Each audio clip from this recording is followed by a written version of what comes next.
तर महाराष्ट्राच्या राजकारणात आगामी काळात घडू शकणाऱ्या एका अत्यंत मोठ्या आणि संभाव्य उलथापालथीची बातमी समोर येते.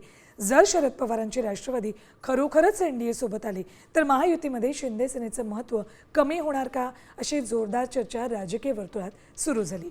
कारण पवारांच्या रूपानं भाजपला मोठा चेहरा आणि बळ मिळाल्यास भाजपला आगामी काळात शिंदेंची तितकीशी गरज राहणार नाही. यामुळे राज्यात सत्तेत वाटेकरी वाढून शिंदे सेनेचे राजकीय वजन घटण्याचा थेट अंदाज व्यक्त केला जातोय. तर पवार सोबत आल्यास महायुतीचं पक्षनिहाय संख्याबळ कसं असेल ते बघूया. भाजपाचे 132 आमदार, शिंदे सेनेचे 57, राष्ट्रवादी अजित पवार गटाचे 41 आणि राष्ट्रवादी शरद पवार गटाचे 9 आमदार.